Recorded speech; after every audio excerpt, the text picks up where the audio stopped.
All right, YouTube, how you doing? Welcome back to the channel. We got some Thursday night football between a really good team and a pretty bad team. We got the Philadelphia Eagles traveling to Houston to take on the Texans. Right now, Texans at home, 14-point dogs. The total is sitting at 45. We got a couple plays on this game that I'm excited to jump into. So sit back, relax, hit that like button, hit that subscribe button as well.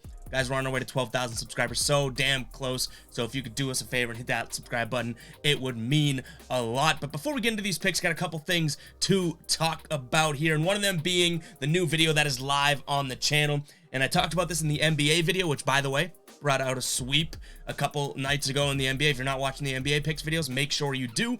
But we talked about this video a couple nights ago, guys. This is on the channel. Make sure to go check it out, guys. It's kind of the starter set to building a sports betting model to predict games and the outcome of the games. It's super simple. I dumb it down because, as you guys know, I'm a dummy. So, you know, shout out to all the dummies there. We dumb it down and kind of go through the first steps of creating a model. And we've gotten a couple comments and some feedback on it being like, oh, this should be something you do more and more on the channel. So stay tuned for that. We may build a model, like a more elaborate model, like the one that we use currently year in and year out.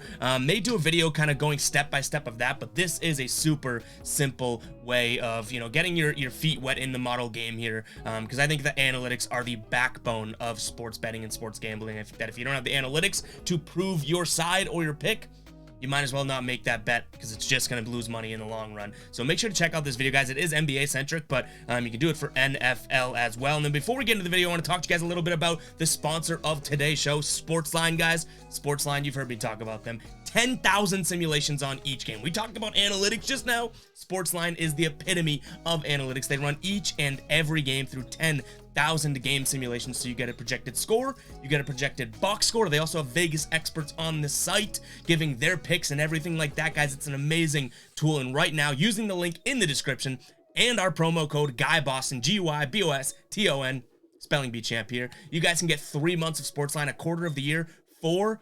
$4.99. Less than $5 on Sportsline, guys. So make sure to go check that out. It is a valuable tool that you can incorporate into your research. But let's get back to this game. Like I said, Eagles 14-point favorites on the road, rightfully so. I think that we know that they are the better team, if not the best team in the NFL right now. An argument can certainly be made. The total is at 45, and I'll tell you guys from a game pick perspective, I can't lay 14 points with a road team, especially on Thursday Night Football. So I know the Eagles are better, but I don't think that I have a spread pick in this game. I've even peeked at the first half line, and I don't love Eagles minus 7.5 either, so I'm sticking away from the spread. I would lean kind of strongly to the under 45, but I'm sticking away from that too. What we haven't said is just 2 player props on this game here, guys. And the first one is going to be Jalen Hurts under 28.5 pass attempts. So don't get me wrong here. Don't get me, don't start thinking that I'm thinking Jalen Hurts is going to have a bad game, or Jalen Hurts isn't going to look good, or this Texans team is going to somehow contain Jalen Hurts. It has absolutely nothing to do with that. It has more or less to do with how I think this game probably and ultimately ends up going, with Jalen Hurts not having to throw the ball all that much. Now, to back this up, Jalen Hurts, in his last 4 weeks here, Jalen Hurts has hit this under in 3 of those 4 weeks. And why? Again, it's not a knock on Jalen Hurts, but he hasn't needed to throw the ball all that much. He can hand it off. He can run himself. They can keep the clock going and keep getting these wins that they've been getting all year long. So that's where I come from, the Jalen Hurts side of it. And then you look a little deeper and you look into the Houston side of it, and guess what?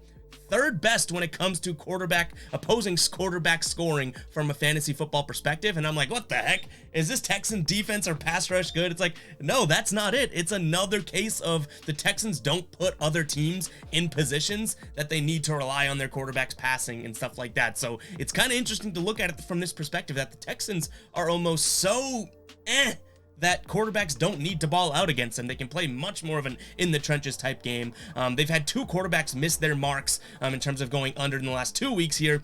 And then they're the 7th best when it comes to fewest passing attempts. So there it is, guys. That is the direct correlation to this number here and this pick here, because 7th best in the league, 25th when it comes to opponent quarterback passing attempts. And again, I think that speaks to the type of football, or the lack of quality of football that they're playing, that opposing quarterbacks don't need to sling it all over them. They can play much more conservative, get out to an early lead, and kind of coast through the game.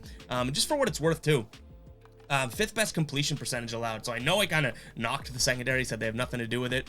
I guess, you know, in terms of where they stand in the league right now against opposing quarterback completion percentage, they are knocking balls away. So we'll take that for what it's worth too. And maybe Jalen Hurts doesn't get into a rhythm as well. The few passing attempts that we think he has, if he doesn't complete them, it's going to discourage him from passing the ball more and more and more. We'll see. But I do like Jalen Hurts under 28.5 passing attempts. Even on the season, that is a huge number for him. You know, even when he goes over, he's looking at the 32-33 mark more often than not. So I think that this is a pretty safe play here. And you're getting good odds here at -110.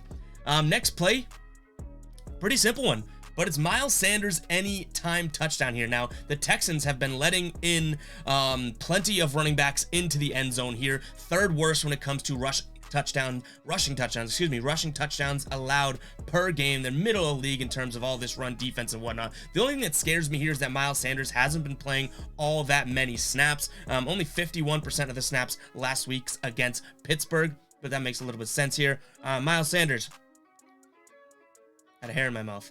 Maybe that's a bad sign for the pick, or is it a good sign for the pick? Who knows? But Miles Sanders has had a touchdown in 2 of the last 2 games, so 2 straight here against Dallas and Pittsburgh. On the season, he has 5 touchdowns through the 8 weeks here, so you're getting plus money here on some books. I think this is as good as plus 105. Now, I don't have access to that book, so I've seen -106, the best line that I can get right now. But if you can capture that plus money or anywhere close to even money on this, I think that it is worth it. He isn't getting all that many red zone looks.